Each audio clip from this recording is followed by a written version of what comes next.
This video will show you how to log a change request on the new Auckland Change Management Service Board. Now, the main reason that we're bringing service change requests into Connectwise is that it will provide a catalogue in a single location of all changes that have taken place on our customers' environments over time.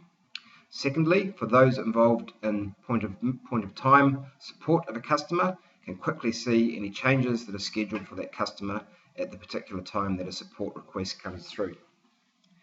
Finally, the use of service templates allows us to create a consistent process that we follow each time we undertake a change on behalf of a customer. So the first thing we have to do is log a new service ticket. A number of ways we can do that. And then once we're into the service ticket, we drop down to whichever customer we're logging the change request on behalf of, and in this case it's XYZ Auckland, and I am the customer. We change the service board to Auckland Change Management, and you'll see the status changes to reflect the fact that it is a change request we're doing, and we can also at this point classify the change, such as in this case it's an email issue, and it has been caused by a fault that happened a couple of days earlier that we're now requesting a major change to resolve this particular issue. Summary, I put exchange upgrade and I save the ticket.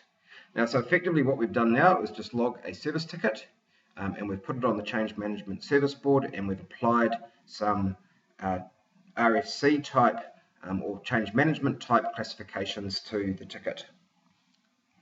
At this point, we want to apply the change management service template. To do this, we come up here, we click on the project icon in this menu, we drop this down, and the Auckland standard RFC is at the very top of the change of the service templates. We want to append the top 4 options to this particular ticket, that being summary, description, internal analysis, and tasks. And at this point, we apply the template and save.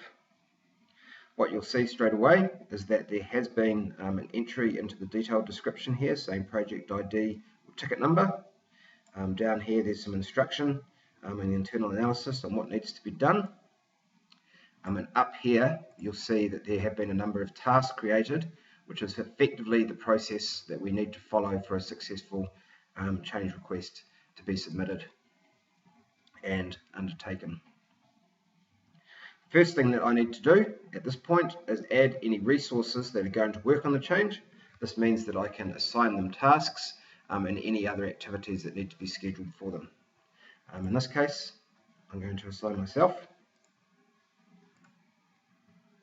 Richard Perrott. I'm going to assign Cesare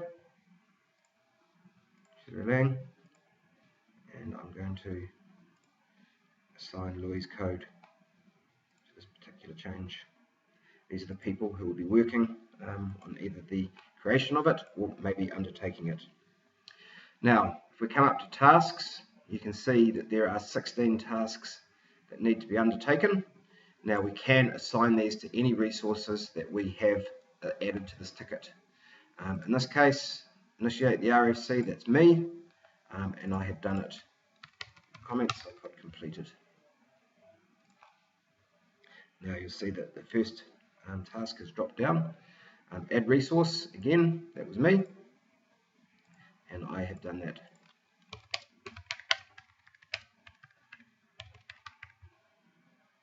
Save. Okay, and we can do this for all the tasks, but these are a logical, chronological list of activities that must take place for the change to be undertaken in a consistent and professional manner. Okay, so at this point, outside of Connectwise, the actual request for change, the RFC form, has been created and completed by the engineer or the SDM who is in charge of this particular piece of work. In this case, I've grabbed an old accent request for change, and you can see that Warren Ashburner and Andrew Gates have been involved, and Warren Ashburner is the implementation engineer. Enable Federation for AU, standard RFC change request form. Now, in the past, we would submit this to the customer via Outlook, and it would then be saved in a location such as the P drive or central desktop. In this case, this particular form is going to be added to this ticket, and closed loop we use to communicate with the customer to seek approval, and this will create an audit trail of all communications that take place.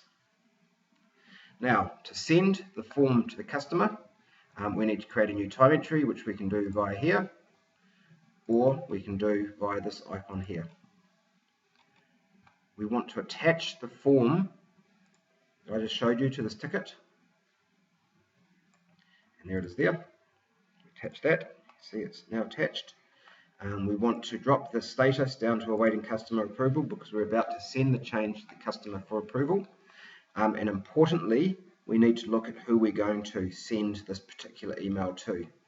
I want all of the engineers or resources working on the ticket to receive the email, and I also want the contact, who is myself, to receive the email, as I will be asking him to approve this change.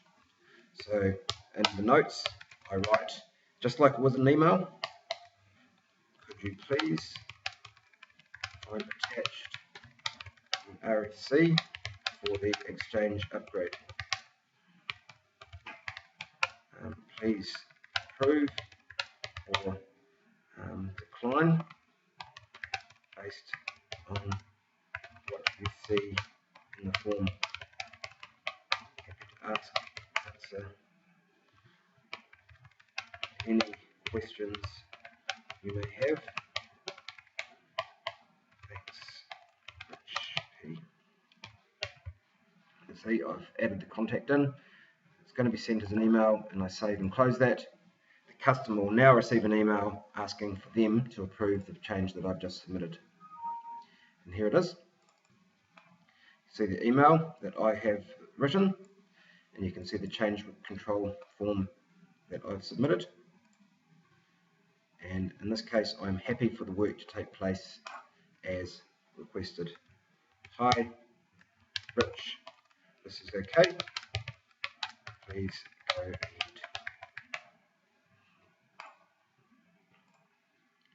And you'll see, here's the response. We can see the form being submitted to the customer, and we can now see the response from the customer, which is such. We can now go ahead and schedule this change, advise the parties that need to be advised, and undertake the work while keeping all of our time in this particular ticket. Now, there's one thing that I didn't do, and that's add to here the ticket number. And I'm going to delete incident ticket number 1, 2, 3, 4, 5, 6, and that will link off to the ticket that caused the requirement for this change. Okay, so that is how you log a change request in Connectwise. As stated, there are a number of steps. First, we have to create the service ticket. Second, we have to change to the change management service board. Third, we have to classify the ticket correctly. Fourth, we have to apply the service template. Fifth, we need to assign resource to the ticket. Sixth, we need to assign resource to the tasks where applicable. 7, we need to complete the Word form, or whichever